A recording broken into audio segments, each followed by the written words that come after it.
আমরা বাইরে অনেক কাজ করতে পারি, কিন্তু যখন নিজের ঘরে কোনো কাজ করতাম যাই তখন আমার কাছে শরম লাগে।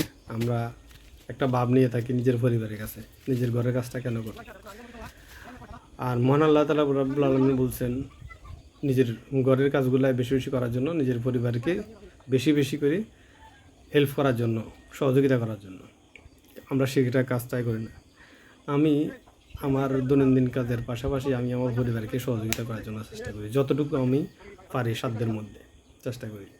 তবে যখনই আমি কোনো কাজ করতাম যাই বাইরে, দেখা যায় বা বন্ধুবান্ধব আত্মীয় স্বজনরা বাইরে থেকে আসি কথা বলার জন্য, এই জন্য আমার পরিবার বলে যে যখনই কোনো কাজ করতে যায় তখন এর বিভিন্ন লোকজন আসে আমার সাথে কথা বলার জন্য।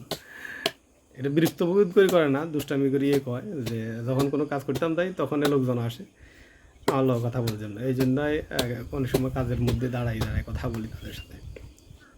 তার পাশাপাশি কাজও করি। এই যে গাছটা বন্যার সময় মারা গেছে, গাছটা কাটি এখন হাইলাইয়ের পরিবারের দায়িত্বের অভাব, দায়িত্ব শেষ হয়ে গেছে।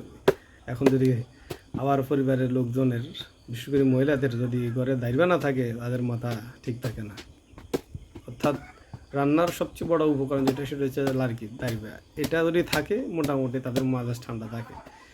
তো এই জন্য আজ কয়েকদিন ধরে করতেছে দাঁড়িয়ে আল্লাহ বলি, আজকে বললাম যে না, গাছ গা হতায় দিও কাটি আল্লাহ, এই জন্য শুরু করলাম।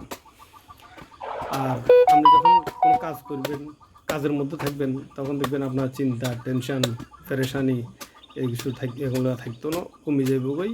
এমনকি মন মানসিকতা ভালো থাকবো। এমনকি এই ধরনের কাজ করার জন্য, কাজ করার কারণে আপনার মন মানসিকতা ভালো থাকবো, শরীরটা ভালো থাকবো, সুস্থ থাকবো। আর এই ধরনের কাঠ কাটা, গাছ কাটা, এগুলো কিন্তু পরিশ্রমের কাজ। এই ধরনের পরিশ্রমের কাজ যদি আপনি করেন, আপনার মন মানসিকতা ভালো থাকবো, আপনার শরীর অত্যন্ত সুস্থ থাকবে। আপনি দেখেন আপনার এলাকায় যারা এই ধরনের পরিশ্রমের কাজ করে, তারা কিন্তু খুব একটা অসুস্থ হয় না, খুব একটা অসুখ বিসুখে ভোগে না, তারা সুস্থ সবল থাকে।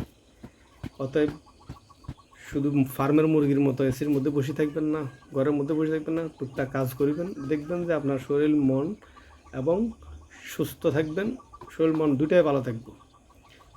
কাজ আর কাজ, কাজের বিকল্প নেই। এই দুনিয়াতে বাঁচে থাকতে হইলে কাজ করতে হইব, সাথে ইবাদত বন্দেগীও করতে হইব, সাথে আপনি এই কাজটাকে আপনার জীবনের একটা অংশ মনে করতে হইব।